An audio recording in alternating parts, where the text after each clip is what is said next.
So I think that we have moved on from this idea that the Chinese cannot innovate.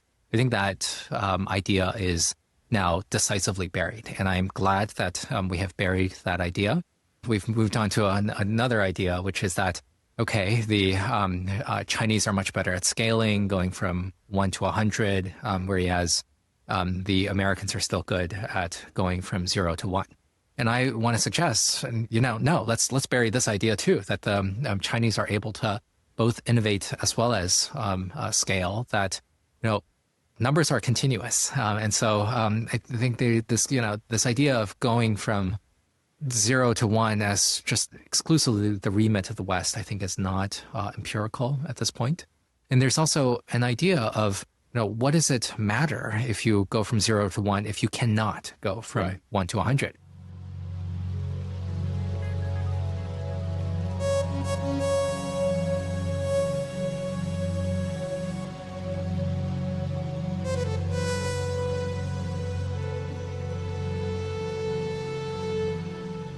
Welcome to Manifold. It's my pleasure to be here with Dan Wang at his home institution. We're here at the Hoover Institute. Dan, as you know, is the author of Breakneck, China's Quest to Engineer the Future. This was a huge success. The book was listed as one of the best books of 2025 by the Financial Times. I think it will become one of the go-to books for everyone in the United States or in the English-speaking world that wants to learn more about China and the competition between the U.S. and China. Dan, welcome to the podcast. Steve, welcome to the Hoover Institution. We are sitting in a seminar room at the library just to showcase our intellectual content. I've placed behind me a copy of the U.S. Industrial Outlook from 1991. This is the intellectual caliber you've reached, Steve. A classic. So I want to congratulate you for the success of your book. Thank you. Now, for the audience, I'm not going to try to do justice to the book because it's quite a lengthy book. And Dan has been interviewed something like 70 times about his book. Is that the right number? Yes. So I won't try to rehash all of the details of his book. I'm going to drill down on certain topics that I think my audience, the Manifold audience, which is very interested in the U.S.-China competition and the development of China in the last generation. I think that our audience already has a fair amount of background on this. Dan's book does a great job of introducing someone who isn't an expert in this topic to the situation. But we're going to try to drill down on a few topics that I think my audience is, and I myself am particularly interested in. So hope that's okay, Dan. Sounds great. Okay. So one of the themes in your book is contrasting the so-called engineering state of China versus the lawyerly society of the United States. And I think that's a brilliant formulation, and it's gone viral. So just the other day, I was listening to a keynote talk that Adam Tooze, the historian, was giving for the London Review of Books, and there was a pretty big audience. It was a keynote address, and he spent a fair amount of time discussing, I don't know if he mentioned you, but he used I didn't know that. He used that That's exact terminology. So you're already affecting some of the leading thinkers in our society. Affecting or infecting, Steve? Affecting. Good. Affecting. I would like to hear a little about your reflections on the book tour. So what were the things that surprised you? Were there any particular questions where people challenged you or changed your thinking on the topic? I think the first thing I should acknowledge is that this idea of lawyers and engineers, it's become a mimetic idea, but it hasn't exactly been original to me. And I want to first acknowledge that this is sort of an idea that's been more or less in the air for quite a long time. We've had Bill Clinton quip in something like in the 1996 when he was in China to say, well, we are governed by so many lawyers, you're governed by so many engineers, we should have a swap. So I think what I've really tried to do was to take this concept and weaponize it and really try to create a bit of a framework in terms of thinking through China and write it in a way that fits my strengths as a writer, which is to write these very long essays in the form of annual letters, really to try to explain what works and doesn't work in China. And I think one of the things I really wanted to do is to try to capture this fact that I would say that modern China today is defined by two central facts, two central trends. The first is that it has lifted hundreds of millions of people out of poverty, a few of those people into the global elites as well as the broader middle class. And that must be acknowledged, that there is very real economic progress there. At the same time, the Communist Party has been repressive in novel ways, being a authoritarian power in the 21st century with all of the tools that it has in ways that I think repress quite a lot of people, that suppress their own human flourishing. And so I think that is sort of the two facts I really want to get across. And as part of this book tour, I think what surprised me is the extent to which people are now quite curious about China. I think China's in the water, so to speak. Everybody has to have a view about China, whether that is something very social media driven, like home prices in Chongqing. That's been a weird mimetic trend to take off. Whatever aspect of weird industrial chemicals that was a TikTok meme very briefly. So the youths are on to this China thing. At the same time, the older elites are also very on to this thing. And so I think what I've been heartened by is that my book isn't just being read by folks in the Bay Area where we're speaking, not just folks in Washington, D.C., not just folks in New York, but also folks in Michigan, Ohio, Indiana, the broader Midwest, as well as the rest of the world, because I think it is really important for all of us to be at least more curious about China. I think Trump really did you a favor by starting this trade war and ensuring that every day on the front page of the New York Times and Wall Street Journal, there was some headline about China or U.S.-China competition. So definitely the timing of your book was exquisite. Perhaps. And I think that one might have to say thank you, President Trump. And maybe more of us will be compelled to say thank you, President Trump, more on an ongoing basis now. But I think there was something about the year 2025 in which we started the year with news about DeepSeek, moved on to news about electric vehicles, and then had more of the trade war, the 14th five-year plan.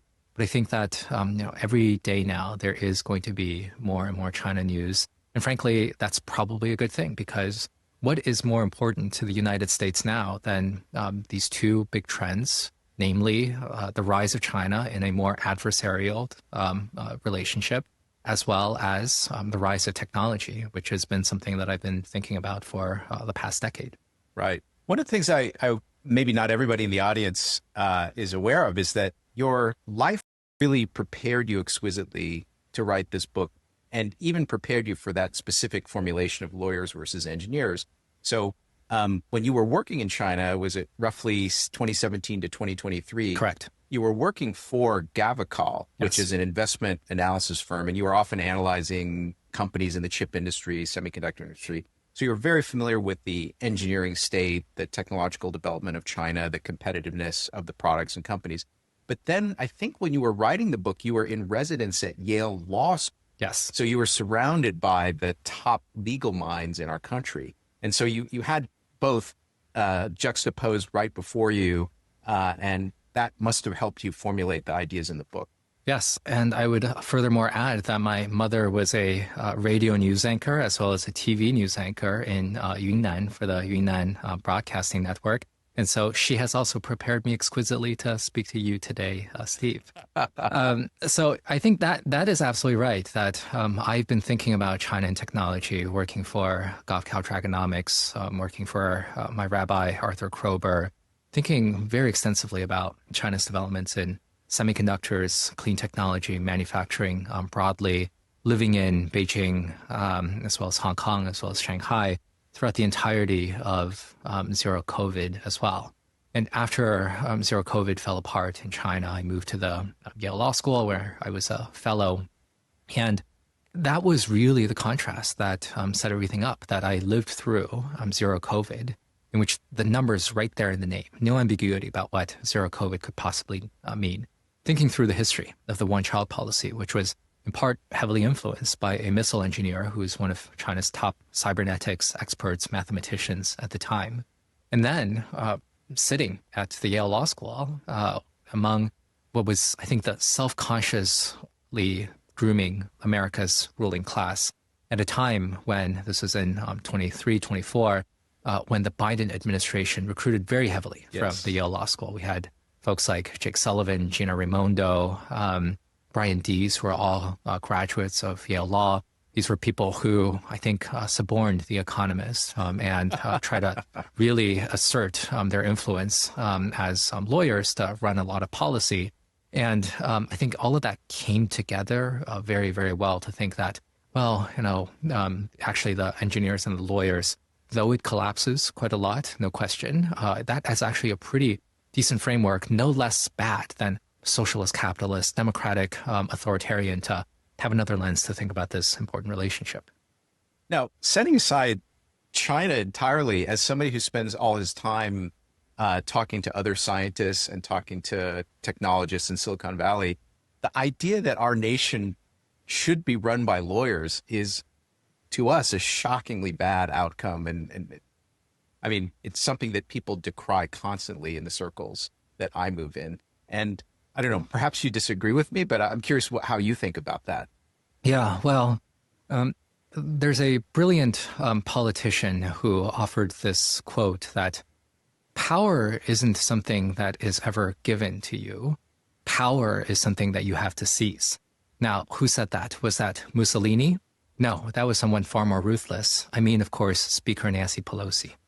So I think that, if you are going to be, want to have power, no one is going to give it to you on a silver platter. And rather than decrying the lawyers for having seized all that power for themselves, I would say, why don't we point the finger at the economists, let's say, who had power tenuously, but then gave it up, and it was really pried out of their fingers by the lawyers, I would say. Why don't we say to the engineers and the scientists, can you not get better at organizing society? Can you not make a case better to the population and speak in a little bit more of a coherent and appealing manner than you presently do, and try to get that power away from them? So that's my challenge to the scientists. We can't expect the lawyers to let go. You got to seize it from them. Yeah. It's very interesting because we may have just entered an age where, if you think about it, so Trump is more of a business person, entrepreneur, although he certainly has had a lot of experience with the legal system. He's not a legal mind himself. The other people who are contending for power, like Elon Musk, they often control these huge platforms and can subtly influence the messages that are promulgated on those platforms. So we could be entering an era where vast wealth and control over these media platforms is what propels people to power, not Yale Law School. Yeah. Well, I think the first thing to acknowledge is that Trump is an excellent, splendid product of the lawyerly society. Yeah. He has abducted Maduro from Venezuela because this fellow is designated a narco-terrorist as charged by a machine gun owner. And I saw some tweet about this. I'm not sure if it was actually true, but one of the charges against Maduro now is that he has been dispossessing native peoples, indigenous peoples from land in the course of oil drilling. So, there is a legal pretense, a legal fiction upon a lot of things that Donald Trump tries to do. I think a lot about some of these quotes. There was a Latin American ruler who once said, anything for my friends, for my enemies, the law. So, law can be terrifying. And Donald Trump knows what lawfare is. He was schooled by Roy Cohn, who practiced lawfare extensively. This is a man for whom lawsuits are absolutely central to his business career. He has sued totally everyone. He keeps suing people 3 times a day before breakfast. And he is very intent on flaying accusations left and right, intimidating people, and trying to establish guilt in the court of public opinion. So the comment you made about the sort of trumped up charges against Maduro is illustrative of the reason why people who come from more of a science or techno-entrepreneurial background really hate the idea of lawyers running society. It's because for us, the number one thing is uncovering truth, uncovering how the world works. So in the case of a scientist, what are the natural laws? What are the scientific or technical mechanisms by which things operate? How can I make a better transistor? And for an entrepreneur, the truth is discovering, what does the market really want? What thing can I invent and scale and show the market that they want? So for us, it's mainly that concern, not making things up or making arguments regardless of the true reality of the situation, which is the way that we think about lawyers. And so it just seems very repulsive for me. The most jarring thing that has occurred to me in dealing with people in positions of high power in our government and other governments who are trained as lawyers is, as a scientist, I see they're often just not very anchored in the reality of what is true or not true in the world. And they're just making arguments on whatever side they want to make the argument in favor of. They're free to make that argument, and often free of the actual kind of scientific or rigorous thinking that we're used to. Yeah, I get where you're coming from, and I think it's a position that is easy to be sympathetic to. But I want to rebut it somewhat with this idea that, what is truth? And if we can discover the truth, what follows is not necessarily something that scientists are able to comment on very well. You say that entrepreneurs are trying to figure out what consumers want.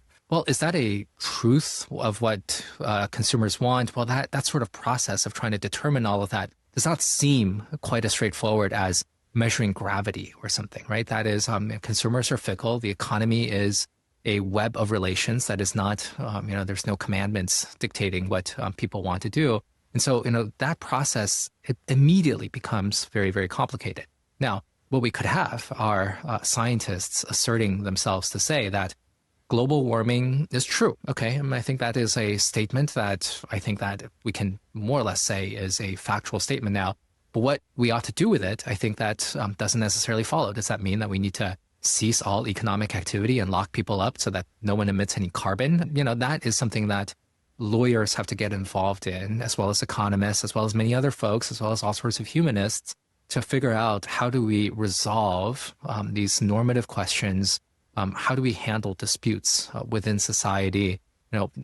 Because the Chinese are very capable of following science to its logical conclusion, which in the case of zero COVID was to essentially lock up the residents of its biggest city of about 25 million people, or to say that, well, we have this population crisis. The solution is extremely simple, one child per couple, which ended up being enormously disruptive to everyone. So I would say that what we want is pluralism. What we need to have are some scientists in the ruling elites.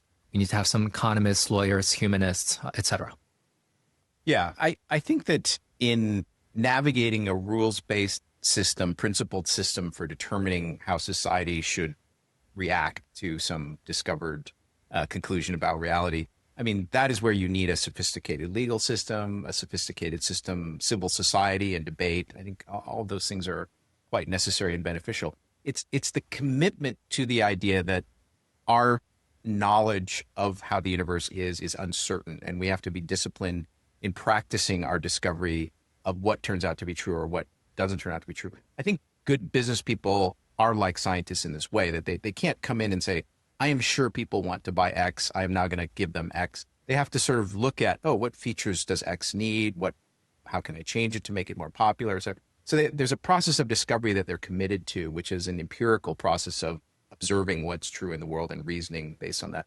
And I just find a lawyer that, is practiced in debate and will adopt either position and throw themselves fully into that position without concern about whether the position is actually fundamentally true or false. That, to us, is very disturbing. That finding of truth is our sort of most sacred activity.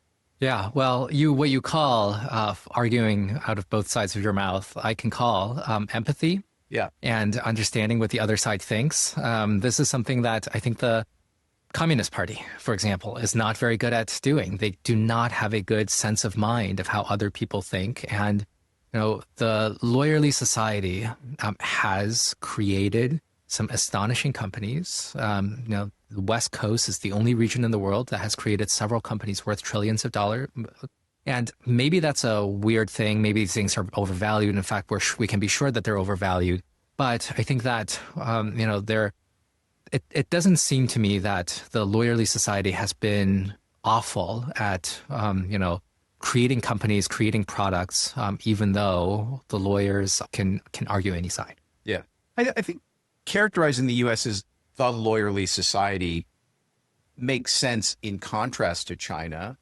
But as far as like the way that the Google founders had to operate or the way that Jensen Huang had to operate, the law is part of the system that they're in. I don't know if it's their primary concern, the thing that made their company valuable and Yahoo not so valuable. Wasn't necessarily that, this is a lawyerly society and that dictated the outcome. But certainly I think property rights, well-defined rules for how businesses have to operate in society, all those things I think are important and maybe lacking in China at this point. I think that's a fair point. Yeah. So I want to turn to a concept called industrial maximalism, which is promulgated by something which is sometimes called the Industrial Party in China. And in your book, you spend a little bit of time talking about this. And I think you actually investigated, I think you went and read some of the original documents or essays that started this movement all the way back in like the early 2010s and mainly online. It was an online movement. It wasn't started by the central government. It somehow made its way into the halls of power, but started really as an internet phenomenon. And some people who are watching the tech competition with China very closely, both from the Silicon Valley side and from the Chinese side, might say that this industrial maximalism idea has actually won out in the Chinese government. So the Chinese government, some people would argue, is actually behaving as if they've now embraced this idea of industrial maximalism. And so I just want to discuss that a little bit with you. So maybe just say a little bit for the audience about what you wrote in the book about the Industrial Party and its history. Yeah, the Industrial Party is not a legitimate political party because there are only, aside from the Communist Party, I believe there are 8 other tolerated political parties in China, but all of them must be subservient and loyal and obedient to the Communist Party. So the Industrial Party is more of an online meme movement. Maybe this is one of these early memes from the Chinese internet when it was a relatively free space before the Great Firewall really managed to slam down.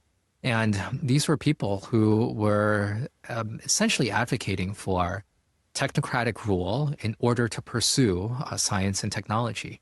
But these were people who have understood that China's weaknesses stem almost entirely from backwardness in science and technology, that it was invaded brutally by Japan as well as partially colonized by Western powers. And the solution is to pursue not just the bomb, not just the satellite, but all sorts of important science and technology, and really to organize society, the entirety of society, to pursue these sort of things.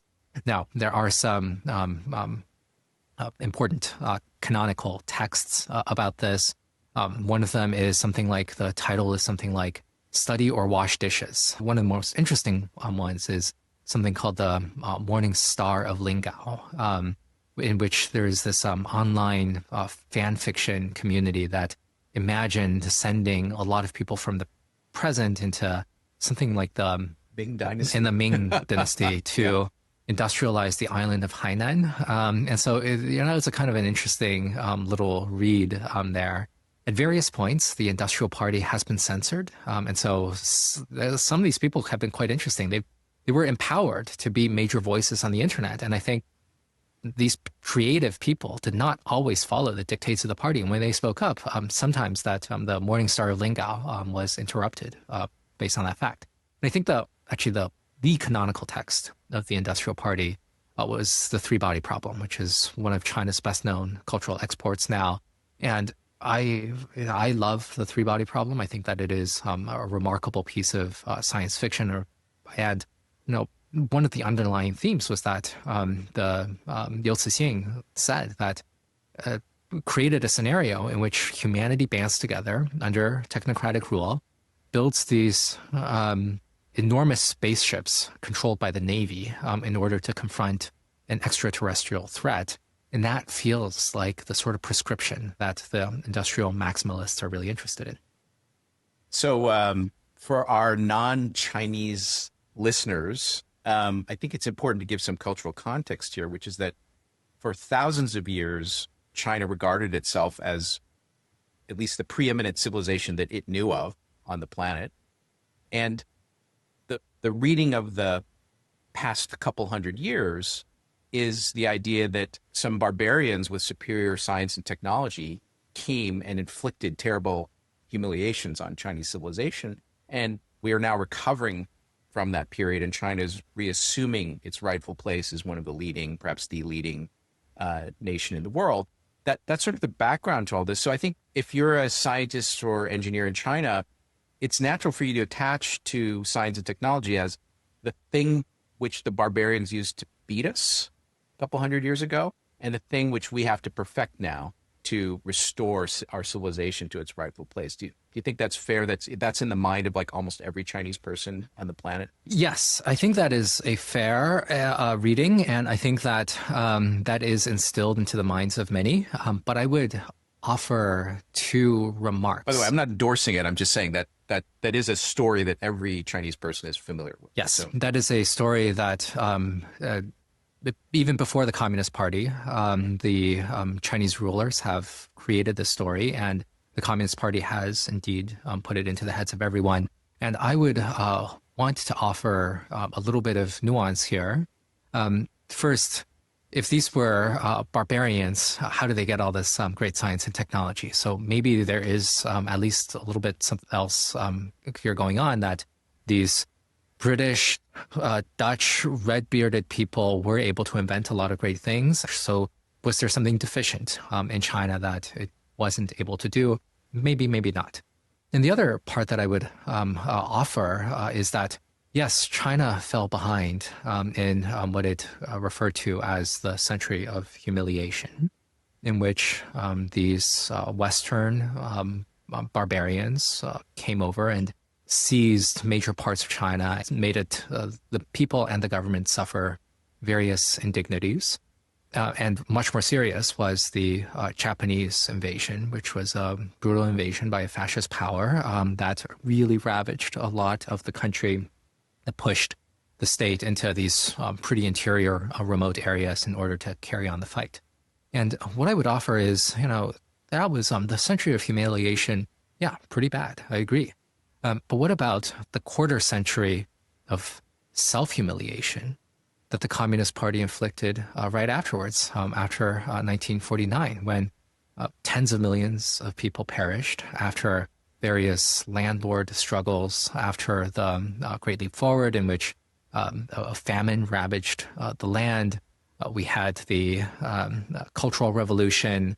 Afterwards, there was this other spasm of the one-child policy. And then there's some things that we don't even speak so much about. The Strike Hard Against Crime campaign in the 1980s.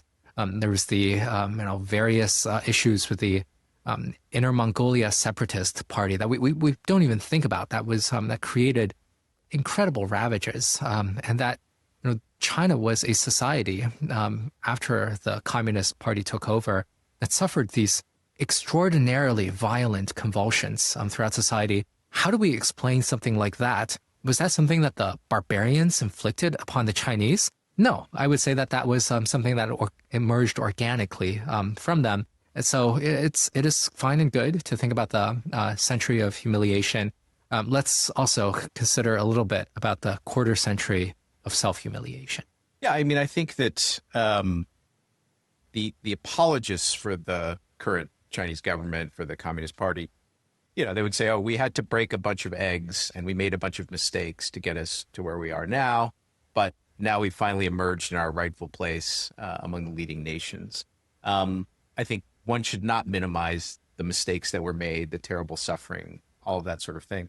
But I think from a nationalist perspective or even an ethno-nationalist perspective, mistakes made by your own people, which inflict suffering on your own people, somehow, I'm not justifying this, but I think this is the perspective, are more tolerable than things inflicted on you by some alien group of people, right? I think that's the psychology that governs this. So they're willing to overlook famines and great leaps forward and all kinds of terrible things, one-child policies, things like this. A miracle did happen that in a period of between 1 and 2 generations, it went from absolute levels of poverty, similar to the poorest countries in the world, to being possibly the most advanced technological civilization on the planet. And so they're willing, these people who are nationalists are willing to forgive all of that based on where the country has now arrived. Yes, and I think they are able to justify this and self-justify this. And I think that the rest of us don't have to give in to some of that. And we can question whether self-inflicted harms is somehow morally better than other inflicted harms. And do the ends justify the means, whatever, an ancient philosophical question.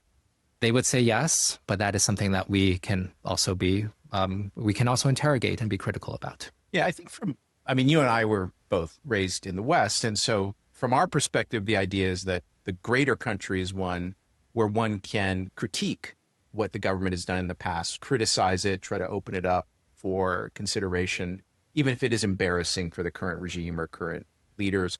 And that's a sign of strength of the country that can happen. You can have dissidents. The dissidents are allowed to air their views and people consider those views.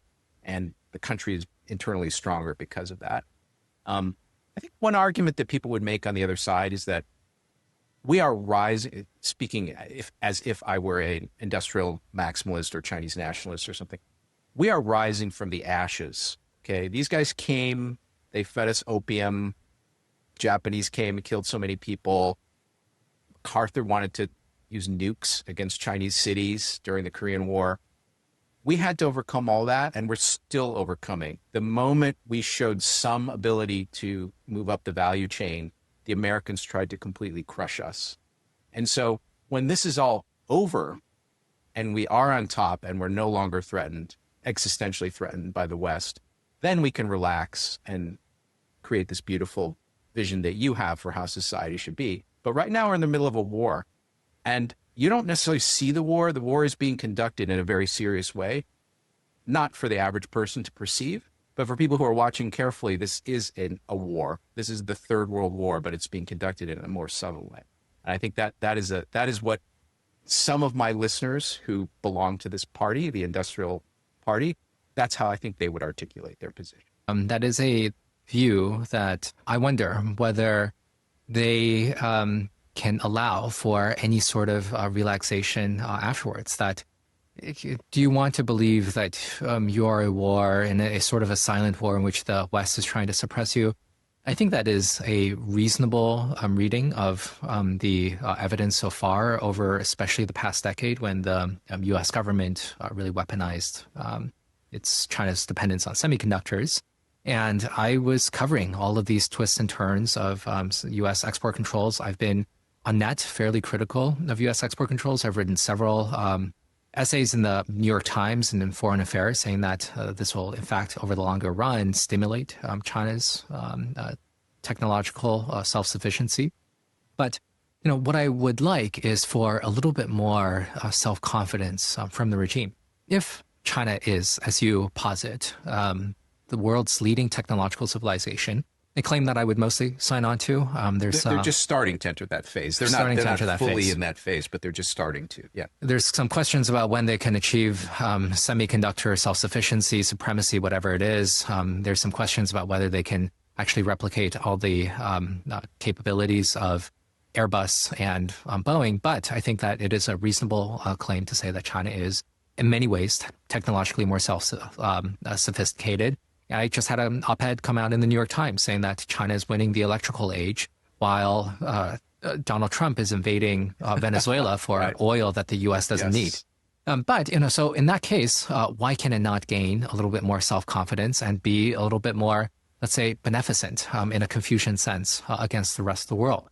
And if there is kind of this siege mentality, one of the things I think about as someone who thinks about not just authoritarian systems, but Leninist systems in particular, in which I think that the Communist Party and its, with the Leninist heritage, the leaders wake up every day feeling like this is a life and death struggle against the Western colonialists, capitalists, whatever it is. And I wonder if they will ever feel like they can relax. And I suspect not. Let's say that somehow the West is in disarray and fairly weak, that China can, close the gates of the Celestial Empire and just be serenely untroubled.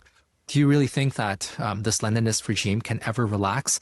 No, I think that these people are highly, highly paranoid. They're trained to be paranoid. And what I want to do is to start relaxing now rather than some mythical end state that they will never feel comfortable with. I think this is the essential point. When China does achieve its full potential as a civilization, I mean, its economy, its technology, will they be able to transition to a different kind of government, a different sort of set of values for what's allowed in society or not allowed in society? And you could either be, you could have different views about how likely that is. Will they be so locked in to this paranoid worldview that they won't be able to get out? And I want to say that this, by the way, this NatSec, national security perspective, it exists on both sides. So in the United States, we had this McCarthyist era. We were very worried about communism. We had the Sputnik scare. So the question is, at what point do you get confident enough that you can sort of relax and stop locking up your dissidents and not think every visitor from this competing country is a spy, right? Are they going to be locked into this paranoid mindset forever? Or a generation from now, could the world look totally different to whoever the new set of leaders are 30 years from now? And I think nobody really knows the answer to that. I think some people just assume China will fully recover from its bad few hundred years, and then it can become just a normal country again, even though it is starting from what is currently a communist authoritarian system. And other people would think, no, it's like I was just listening to Dario Amodei at Davos talking about this with Demis Hassabis and saying, no, we cannot possibly give them NVIDIA chips because these people are so horrible. It's if they get AI first, it's game over for the whole planet, et cetera, et cetera. So I don't claim to know the answer for which of those two scenarios is more plausible, but I think it's the one, it's what people should really be focused on, thinking the future of a world in which China becomes possibly the most powerful country.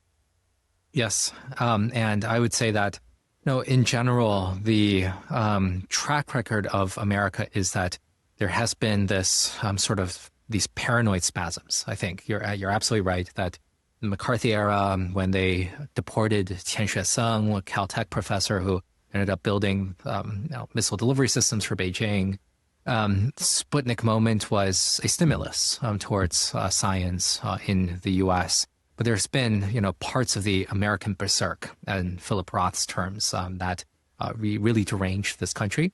On the other hand, this is also a country that I think try to build up Europe, try to be kind and more utilitarian towards Japan and Germany after it vanquished them, that for the most part embraced what we call the liberal international order by being open to globalization, hoping, now we say foolishly, hoping that China will also grow into its own image, which was a bet that proved wrong. I think we can say that now. But there, the episodes of paranoia also coexist with episodes of generosity in ways that I think the Trump administration calls foolish generosity at this point, given how globalization, in their view, has not worked out very well. So coming to the nature of the current Chinese government and the nature of life in China. So you've commented on the precarity that's experienced in China, even by the elites. So I guess the way I would describe it is I think the average person in China is pretty happy with their government, just because of the very strong growth and development that's happened in the last generation. I think if you question them carefully, they might say something like, oh, there are certain topics it's best not to talk about. We could get in trouble. Let's not talk about that and just change the subject. They have that awareness. But in general, I think they think of their government as a good government and they have some confidence in it. I think I could be wrong about this, but this is my impression for sort of ordinary people. I agree with that impression. Yeah. But then I think you make this insightful comment, both in some of your interviews and also in the book, I think, that for the elites, there is still this sense of precarity because you might be doing well in your business because of some guanxi or patronage network. And the person at the very top of that network, who's some high party official, might get axed for corruption. And then suddenly your whole safety net or your whole system of power or connections vanishes. And that's why you send your kids to Western universities and try to get as much of your capital out, buy a bunch of property in Vancouver and LA. So talk a little bit about what you think the world looks like for these relatively successful elites in China. Do they not feel as comfortable about their future or as secure in their future as, say, a wealthy person in San Francisco? Who are Chinese elites? Well, I think that in the state party context, then these are people who are relatively high up within the Communist Party. These are relatively high up in the People's Liberation Army. Let's check in. How are they feeling? Right now, the Politburo has, I believe, now formally 23 members. The one spot traditionally reserved for women has been axed. One of the two People's Liberation Army Politburo members has been given the sack. Potentially, another Politburo member who was in charge of the weapons state-owned enterprises may also have fallen. And there's this journal now that has tracked that the Communist Party has disciplined around 1 million officials last year, and this keeps going higher. And the discipline process for a Communist Party official, this is extra legal. They have the party system. It's like being court-martialed in the military system here. That's kind of a grim fate. And so, that's 1 million party officials disciplined out of a population of about 100 million party officials. That feels fairly substantial, both tigers as well as flies. Where do Chinese elites work outside of the party state? Well, much like the U.S., some of them are working in the financial industry, and some of them are working in the semiconductor industry. Some of them are working in the broader tech industry. How are they doing? Well, a lot of the financial industry has been smacked around. They've had pay ceilings imposed on how much they can earn, about $300,000 if you're working for a big state-owned bank, which on Wall Street, this is what the second-year associate makes at some of these bigger banks. And a lot of the tech sector has obviously been smacked around, especially if you're working in consumer internet. About 5 years ago, a semiconductor industry, there's been an enormous amount of graft there that the party state has been keen to crack down on. And so, this is where I feel like much of the party state doesn't feel very safe in Xi Jinping's China. And Xi Jinping himself sent his daughter to study at Harvard University. I did not go to Harvard, but his daughter was graduated college in the same year that I did. And so among my friends who did attend Harvard, some of them knew her. And so, if Harvard is not too good for Xi's daughter, why should anyone else not send their kids to Stanford or Berkeley or Michigan or wherever else, right? And so and when people have the ability to acquire a American status, passports, university education, they generally tend to seize it. And it is exceedingly rare for Americans to want to feel like they have to do the same thing. And I think it is still relatively rare among people in developing countries, given a choice between spending much more of your time in China or the US. It seems like they still, on net, a little bit more want to spend their lives in the U.S. That sentiment, I think, is easy to find. So if I were talking to some people who grew up in China but are working in the United States, and I sort of stated the case you just made, I think all of them would be familiar with it. I'm not sure how many of them would really strongly feel that way, that they're better off in the United States or safer, more secure in the United States than they are in China. I know a lot of people who have the opposite view and feel that now is the time actually to go back to China because now the companies there really are doing cutting edge stuff. And,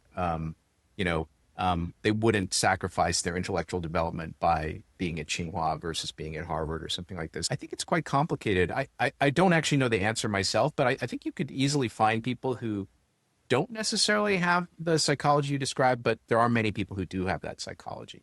But I think that's a key variable in what's going to happen to the country. Are they really going to lose 50% of their top people to this? If they only lose 10% of their top people to this, then they still have sort of an overwhelming, potentially, I would say, advantage in human capital over the United States. So I think it's something to monitor. Yes. Very careful. What the mood is of the most able, dynamic, entrepreneurial people in China. Like, are they better off staying there and building that economy, or are they better off trying to get out? Yeah, I think that's a great observation.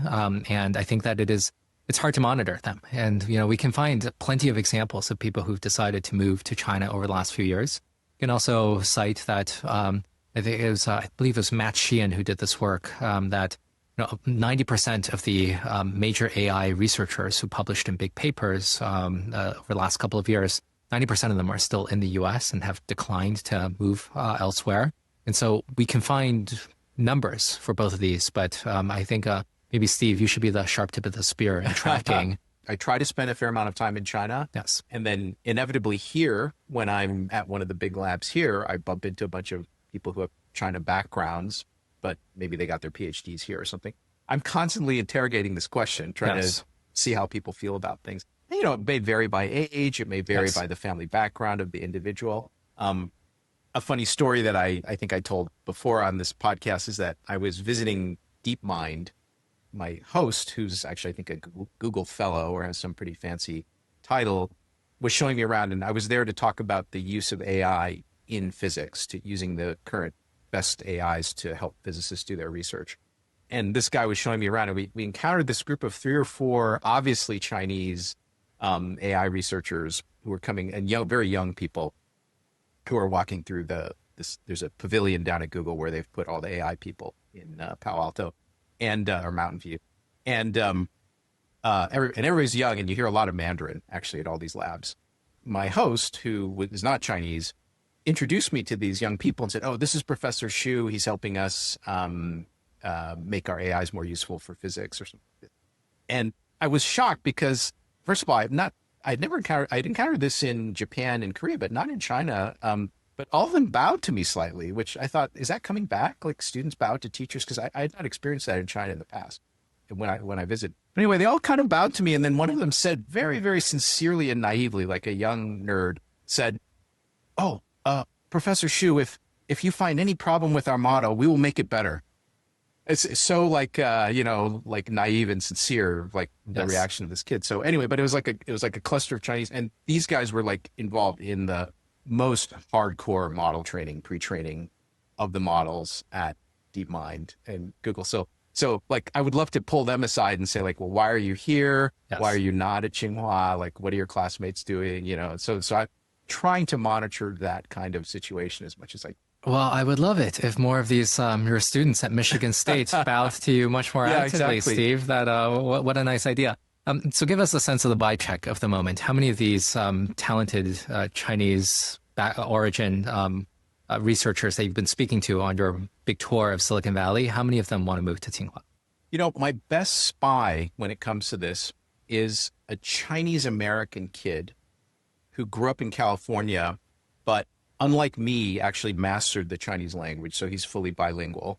And after doing his undergrad degree in the UC system, was asking me where he should do his PhD in AI. And so we were talking about the strengths and weaknesses of various programs. And he ended up going to Tsinghua. So he's actually a grad student at Tsinghua now. And he regularly reports to me about what the scene is like for these huge numbers of kids going through Beida and Tsinghua and other universities there and working with the companies. So here it's a little funny because the big labs aren't that well integrated with academia, and academia is a little bit isolated right now from the frontier developments. But I think that's less true in China. So a lot of the academic groups are collaborating tightly with ByteDance and some of the other companies that are building frontier models. So he reports to me that the scene in, partially for this reason, because he's on the academic side, he's doing his PhD, the scene in Beijing is more vibrant than the scene here on the Stanford campus, because most of the Stanford people are locked out. They're not actually able to do this frontier level work at Google or at OpenAI or at Anthropic. The companies are doing their thing and the academics are doing their thing. But in Beijing, there's a very fertile mix between these groups. And so he keeps thanking me that I didn't encourage him to go to Tsinghua, but I gave him what I thought was a realistic view of what he would find there. And he's quite happy there. So it's only one data point. It's a very important thing to like just keep your finger on to like understand where is the talent. Yeah, and the people that you're speaking to here, how many of them want to keep actively going to China? Yeah, it's very Well, they work for ByteDance. Yeah, so after my stay here in the Bay Area ends, I will be visiting Tsinghua for a while. And my host is a young, new assistant professor at Tsinghua, who his prior position was as a postdoc in the US at one of the top universities. And he's quite happy to go back. I don't know. I mean, I think, of course, he's super nerdly, so he probably doesn't think at all about precarity or getting on the wrong side of the Communist Party. He's just thinking about, well, how many smart students can I get? How much research money do I have? And what companies can I collaborate with? So, but I don't think it's a completely 0-1 kind of, one-sided decision. Some people could decide in one way and some people could decide in other ways. Maybe even because of food. Some people might just be like, wow, the food is so much better in Beijing than here or something. So, and the research stuff is kind of comparable. So who knows? But I think it's something we should all keeping tabs on. Let's switch gears now. I have a bunch of quotes which I loved that came from I think the ones I wrote down came from your annual letter. And so for my audience, maybe I'd love to hear a comment on this. Maybe one of the reasons Dan's book was so successful is that he already had a huge following among all the people who seriously think about China and US-China competition through the annual letters that he wrote. And you always write these at the end of the year during the holidays, right? And how many years were you writing that letter? 8 now. So I'm sure at the beginning, maybe not that many people were reading it. Only my mother. Okay, only their mother. But by the end, I know you skipped 2024, right? Correct. But by, say, 2023 or 2025, like everybody who is seriously thinking in this space is reading his annual letter. They're beautifully written. They're not short. These are long as kind of discursive essays. And one in 2025 I really enjoyed.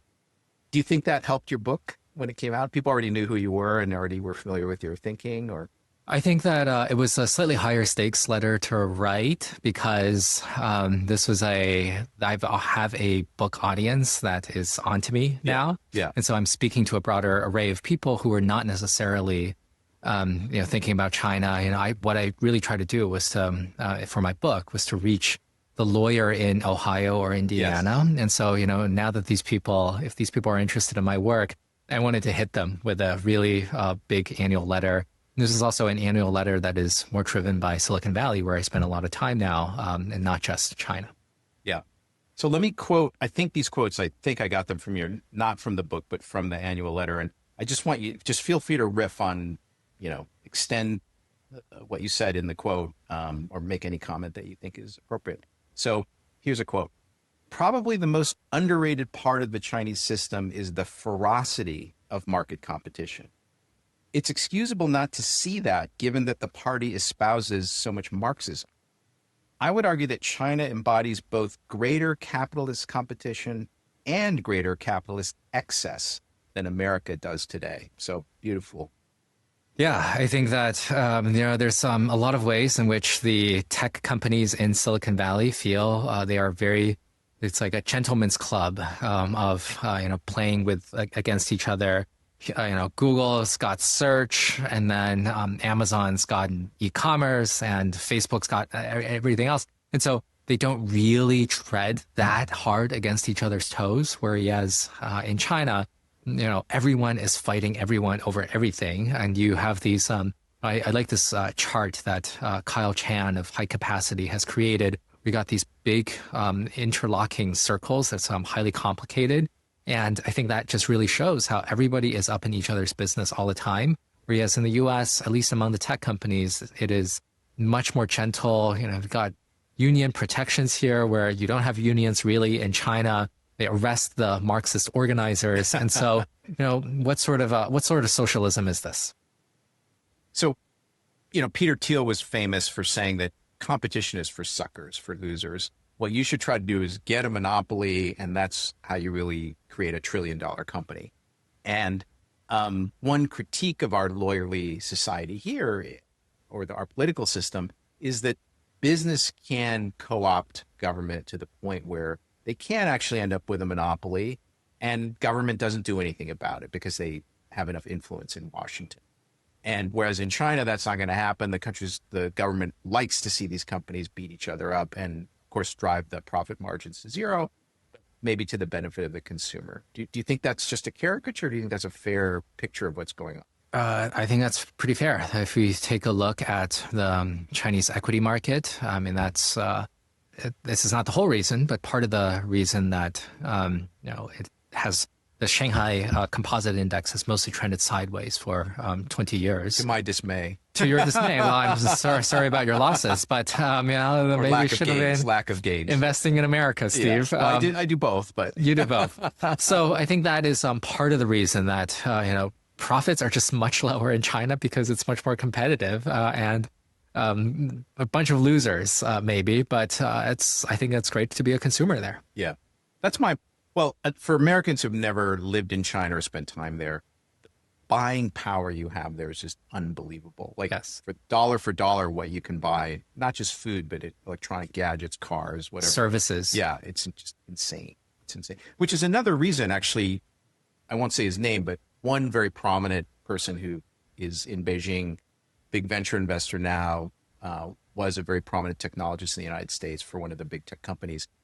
He just says, like, I can't have this quality of life in the United States, even though he's a billionaire, even though I'm super wealthy, I can't have this quality of life in the US because I get on my phone and do this, and some really delicious food appears 20 minutes later, delivered to my office. And yeah, he says, I can't have that in the US. Lower labor costs is a real thing. Yeah. Yes. Next quote. Beijing has been preparing for Cold War without eagerness for waging it, while the U.S. wants to wage a Cold War without preparing for it. Let me reply to your quote, or rather my quote, with another quote. This is an apocryphal quote attributed to Viennese satirist Karl Kraus. In Berlin, the situation is serious but not hopeless. Whereas in Vienna, the situation is hopeless, but it is not serious. And this is where I think a lot of the U.S. is, where they are just not a serious country in a lot of different ways. Now, is China eager to wage Cold War? I can say maybe they are, but I would say that the balance of evidence has been that China grew very, very rich under an international system in which it became a major trading power without a large navy. That might be unprecedented. The UK was a major trading power within a large navy. So was Portugal. So was the Netherlands. So was the United States. China didn't have to build a big navy in order to become a big maritime power. The US gave it to them for free, right? And so it prospered by any measure under this system, and that system has kind of turned against it, and so it is reacting. That's all fine. But China has mostly prospered under this system. And but it has been also quite cautious and preparing for energy self-sufficiency, food self-sufficiency. I spent some time in my book examining something called the Mayor's Vegetable Basket program, in which there's incredible amounts of farmland around big cities like Beijing and Shanghai. As soon as you take the high-speed rail out, you hit farmland really quickly. And that's in part because the mayors, not the party secretaries, but the mayors, people responsible for logistics and operations, have to manage grains self-sufficiency as well as various parts of vegetables and meat self-sufficiency as well. And there's obviously now a drive towards technological self-sufficiency. Whereas the U.S. right now is obviously floundering to escape a system that it has very substantially built, that it is trying to figure out how to subdue China in various ways, but it is not preparing all that hard, and it is unwilling to make pay a lot of high costs in order to get to a much better state. And so that's why I think there's parts of America that wants to wage a Cold War without really doing enough to prepare for it. Yeah, when I mentioned that a lot of my listeners are, in a way, members of the Industrial Party, I didn't mean the Industrial Party of China. I meant they're members of the Industrial Party of America. So lots of entrepreneurs, Silicon Valley people are astonished that we can't seem to get our shit together. We talk about reshoring manufacturing to the United States. The hard work of really doing it, the government doesn't seem, or society doesn't seem serious enough really to undertake that heavy lift. And it might take decades for us to get there. It'll take decades of sustained effort. And I'm not sure, as an American who grew up in the Midwest, I'm not sure that we still have it in us to do that. I hope we do. Yes. Let me read a few things about innovation and manufacturing in China from you. I'm going to read a few of them and then you comment. So, by failing to recognize China's real strength, the industrial ecosystem's pulsating with process knowledge, the U.S. is only cheating itself. Chinese workers innovate every day on the factory floor. Western elites keep holding on to a distinction between innovation, quotes, which is mostly the remit of the West, and, quote, scaling, which they accept that China can do. I want to dissolve that distinction. So I think that we have moved on from this idea that the Chinese cannot innovate. I think that idea is now decisively buried, and I'm glad that we have buried that idea. We've moved on to another idea, which is that okay, the Chinese are much better at scaling, going from 1 to 100, whereas the Americans are still good at going from 0 to 1. And I want to suggest, no, let's bury this idea too, that the Chinese are able to both innovate as well as scale. That numbers are continuous, and so I think this idea of going from 0 to 1 as just exclusively the remit of the West, I think is not empirical at this point. And there's also an idea of, what does it matter if you go from 0 to 1 if you cannot go from 1 to 100? So I cite the example of, who was it who, which American lab invented solar panels? Pop quiz. Do you know? No. Bell Labs, 1957 in New Jersey. Where is Bell Labs today? Nowhere, because this thing is gone. Who owns the entire solar industry today? It is the Chinese, and they own not only the final assembly of the modules, but also the polysilicon processing, as well as the equipment to produce all of the solar wafers and modules.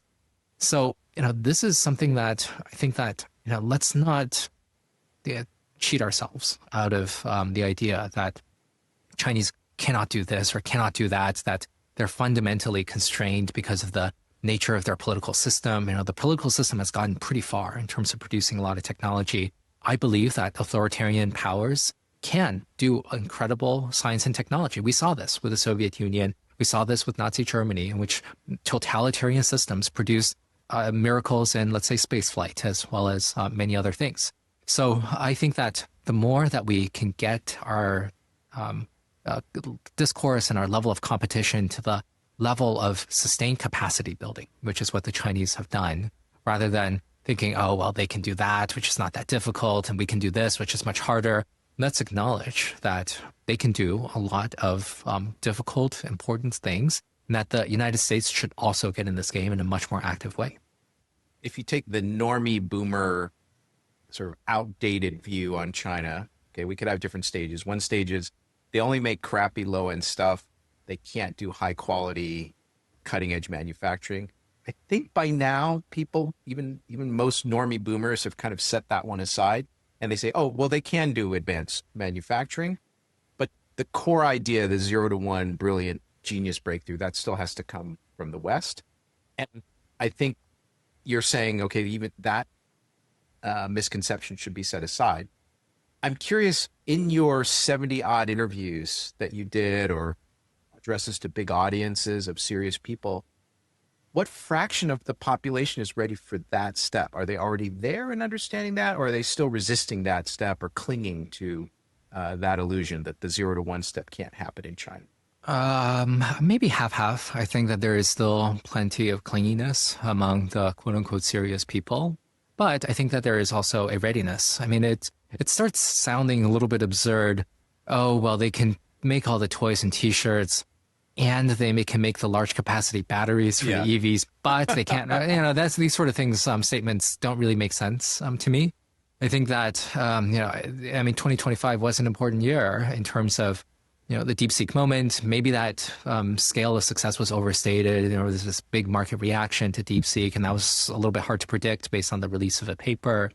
But EVs are definitely taking over, and we don't have to over-index our expectations of the economy based on EVs alone. And transportation equipment is not a giant sector of the American economy, even though the auto sector is politically important.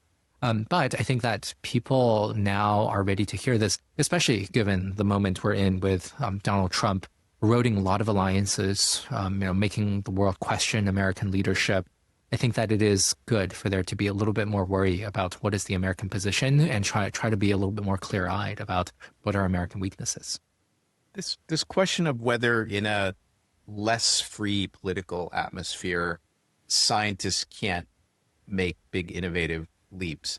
I still hear that. Yes. Do you still hear that? Yes. And I think this is one of the sins of the lawyers, that Yeah. they think that, we need so much free speech in order to Right. Produce scientific breakthroughs. In my book, I spent a bit of time thinking about the example of the Soviet Union. And there's a particular historian of science from Harvard named Lauren Graham, who studied the Soviet science system and pointed out that there were two big cataclysmic events for Soviet scientists. The first was the terror of the Stalin purges throughout the 30s, and the second was the dissolution of the Soviet Union throughout the 1990s. Which event was worse for scientists? Actually, it was the dissolution of the Soviet Union, because that was when the money stopped. A lot of scientists had to close their labs and leave. Whereas, very strangely, throughout the 1930s, under Stalin, there are many, many examples of scientists who barely staggered out of gulags and then produced their Nobel Prize-winning scientific innovations. And so, part of this is because Stalin funded science. And when you throw in a lot of money at science, you're probably going to get a lot of science. At least this was true about 100 years ago. Yeah. Maybe not so true today. And there is also this view that, why were the Soviets so good at pure mathematics as well as chess, as well as a lot of science? Well, potentially they treat doing science as an intellectual escape when they cannot enjoy broader political freedoms. So I don't think that, authoritarianism is good for science. I definitely will not go that far. What I will say is that money is good for science for the most part. And right now, the Trump administration is cutting somewhat some scientific funding. University budgets are on the back foot. But the Chinese are funding a lot of science, and I think they're going to get the science. Yeah, I agree with you.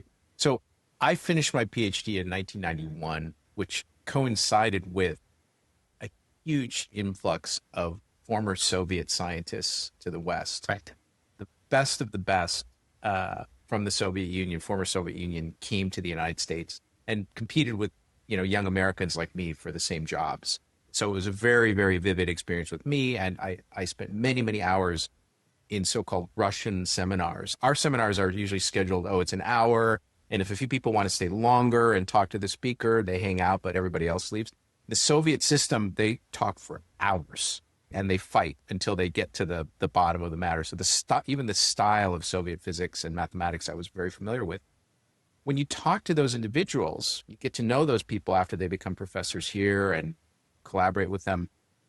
They had very, very fond memories of the Soviet system. It was a system. There were even cities, if they were adjacent to the weapons program, they would live in a secret city where they didn't have to worry about food, they didn't have to worry about salaries, everything was provided, and they could just focus on the science. And they had a chance to have an orchestra and play chess in their free time or write poetry. So really did not interfere. They knew there were certain things they were not supposed to do. They should not suddenly write a tract about why the wheat harvest was so terrible in Ukraine last year, right? Okay, avoid that topic. But if you want to learn about electrons in superlattices, no problem, right? So they always felt very nostalgic for that system. And then what happened is when that system collapsed, just as you said, they literally couldn't eat. They had to grow potatoes in their front yard in order not to starve and just plead with Western colleagues to send them a few dollars so they could actually survive, in the Soviet Union. Eventually, they all left the Soviet Union. So this idea of connecting the political system to the productivity of the scientific effort it's a very tenuous connection. I even wonder why that system took place. Like, how did we forget the Soviet Union produced a lot of amazing math and science? How do we forget about Nazi Germany? I think most people don't have direct experience with how scientific breakthroughs or technical breakthroughs are produced. So it's always like at great remove, like you read about it in a textbook or you watch a movie about it. But for the people who really see how it's done, the Aspie genius who's going to improve your large language model, transformer model, that guy's not potentially thinking about any political things. He just wants to actually sit in his office and do his own thing. And he could do that just as well in Beijing as in Mountain View. Yes. So, but I do want to say that I think that Aspie genius would do even better in a system where he was allowed to criticize the Ukrainian harvest. We can state a minimal case in which authoritarianism does not have to defeat science. Yeah. But I think we can still embrace a stronger case that freer societies can get better science, because the American science ultimately was better in probably most ways, with some exceptions. Now, there is a more extreme version of this hypothesis, which, for example, people from the French system and people who really experienced the Soviet system will advocate for. I don't necessarily hold this view, but they will advocate for it. For example, the French really outperformed the Americans in winning Fields medals. It's because they don't have a system that glorifies money and becoming a billionaire. They have values. They have cultural values. Mathematics is one of their things that in their society is highly esteemed. And a kid here who is really talented in math is thinking to themselves, well, how can I make a lot of money in cryptocurrency when he's 17 years old? That doesn't happen so much in France, and it didn't happen so much in the Soviet Union. And so they claim that on a pound for pound basis, their math and physics was better because they were not corrupted. I'm not talking about intellectual freedom or political freedom. They were not corrupted by capitalism, by materialism. And that is an argument that some people, even French scientists today, will still make. Well, France is interesting because they've had several leaders with mathematics degrees, and like even modern senators, and that is interesting. Yeah, the prestige in France from having a mastery of mathematics is quite high still. Here in the United States, it's not so high, although maybe it's coming back with AI and crypto and stuff like that. I don't know. But I doubt it, Steve. Okay. I don't think mathematicians will be cool. I can only dream. Let me throw one more quote at you. I think we still have a little bit more time. This is from your letter. I sometimes hear that the U.S. will save manufacturers through automation. The truth is that Chinese factories tend to be ahead on automation. That's a big part of the reason that Chinese Tesla workers are more productive than California Tesla workers. China regularly installs as many robots as the rest of the world put together. They are also able to provide greater amounts of training data for AI. We have to be careful not to let automation, like superintelligence, become an excuse for magical thinking rather than doing the hard work of capacity. There's all these wonderful claims now that AI, AGI, superintelligence, whatever we want to call it, is going to solve all of our problems. It is going to solve our scientific development. This is going to cure cancer. This is going to fix our industrial base. And, I fear that before it cures cancer and rebuilds the industrial base, AI is simply going to derange us all. People are getting fooled quite easily on the Sora 2 with these video generation. How can you tell what is an AI video today? Like, are there even actually any watermarks here to say? Hard to say. There's teens with their AI companions. And I don't know. I feel like social media is already trolling me to insanity without, this super intelligence, amping that up. So I'm worried about AI, and I think that there's all sorts of opportunity, but seems like there's also a lot of threats here that I don't really know how to assess. What's your view on AI, Steve? When you are in this, you're doing your tour of Silicon Valley here, you're living in Berkeley this month. When engineers come up to you with these really apocalyptic claims about AI or, pure utopia claims, how do you personally react? How do you assess it? How do you maintain epistemic hygiene and sanity? And I want to know your mental toolkit for Yeah, dealing with I these think claims. this is the question of our era, and I think this is ground zero. On the one hand, on Saturday I will be at a dinner. I'll give a talk, and there will be a hackathon at AGI House, which is a huge mansion that's been rented by these AI researchers. It has a view. It's the Twin Peaks neighborhood of San Francisco, and has this unbelievable view of the bay looking to the east. On the other hand, at Lighthaven in Berkeley, where there's an assembled crew of rationalists who are all doomers and worried about AI killing us, they have a beautifully manicured campus where you can sit outside and discuss things in a philosophical tone. So here we have both poles of the most optimistic, abundance-focused view of what AI is going to give us, and the most doomerish existential risk view. And those two communities are living, maybe 10 miles apart from each other. So this is the place to examine those views. For me, I would say we're close to spending 2% of GDP now on CapEx investments for data centers and model training and NVIDIA chips and things like this.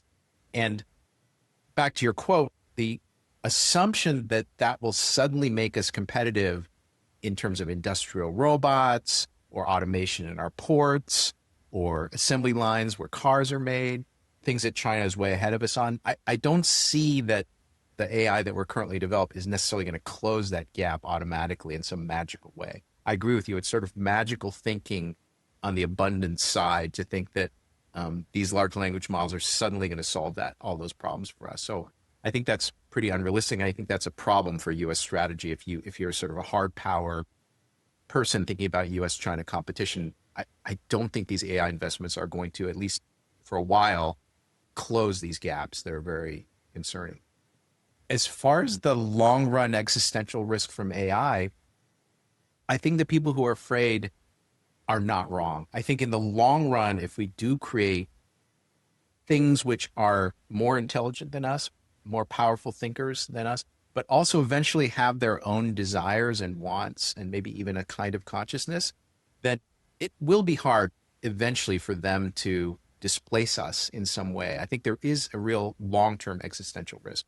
I don't think it's as proximate as some of these people in Berkeley think. I think it's going to take longer. I think there could actually be a period of human flourishing where we do create these great intelligences, and for a while, they are harnessed to our needs. They are well-designed.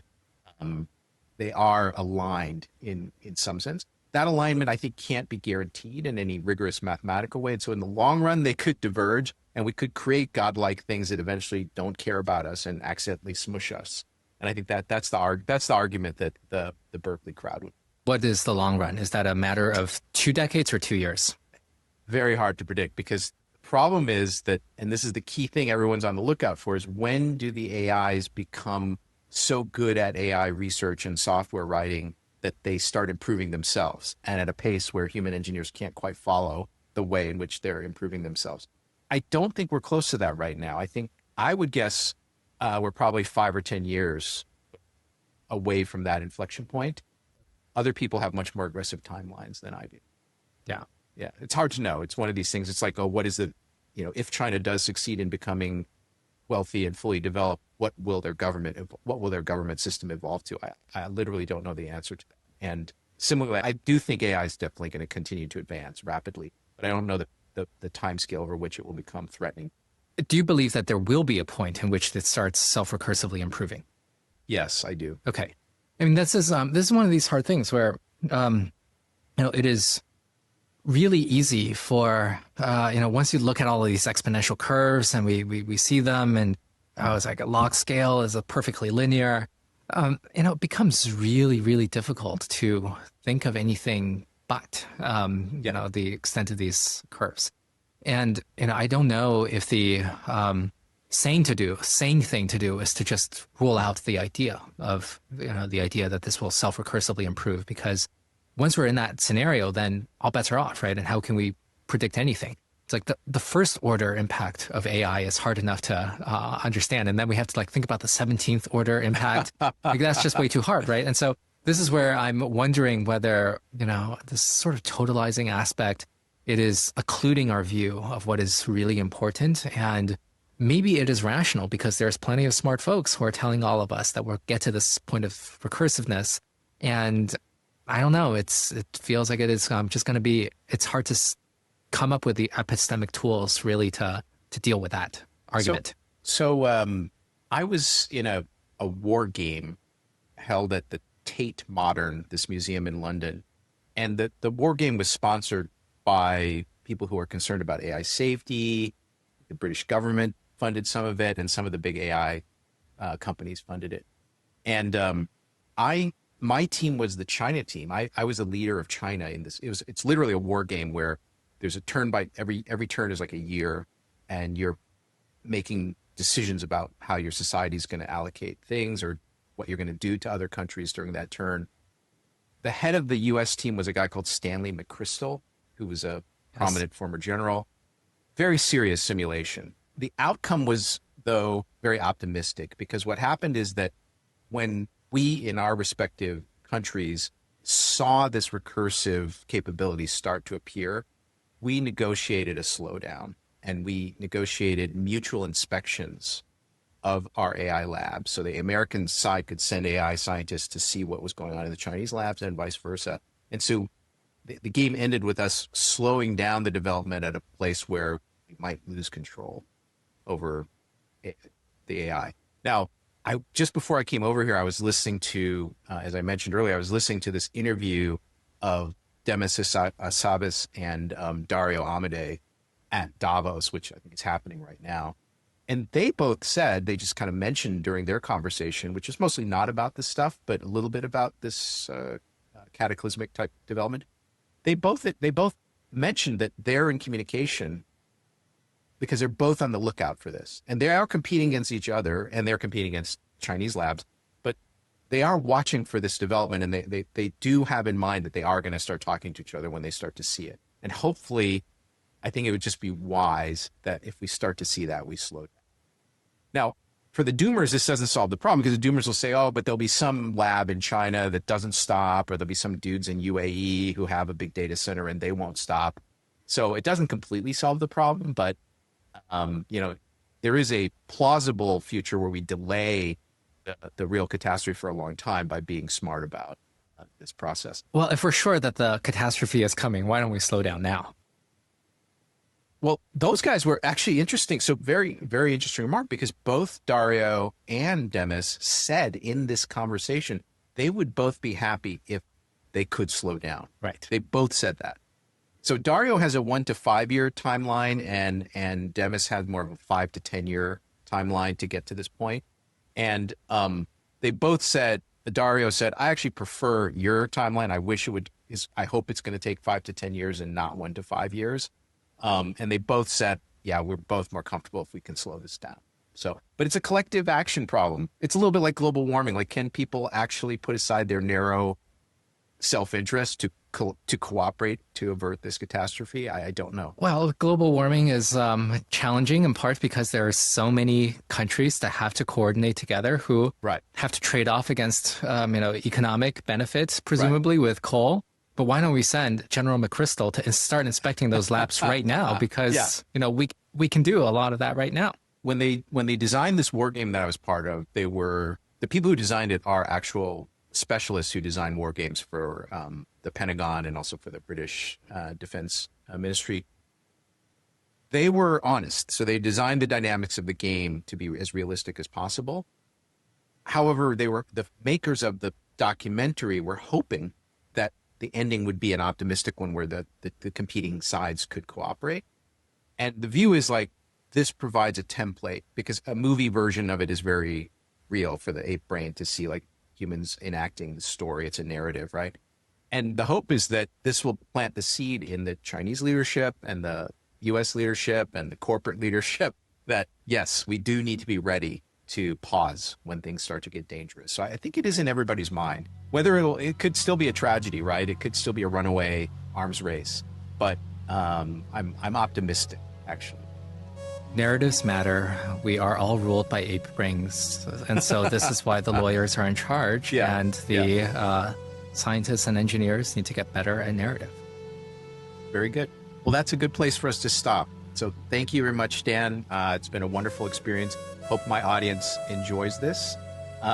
Read his book, read his annual letter, and we'll put some useful links in the show notes to some of these things like the industrial maximalism and other topics that came up. Thanks very much for your time. Thanks, Steve. This was wonderful.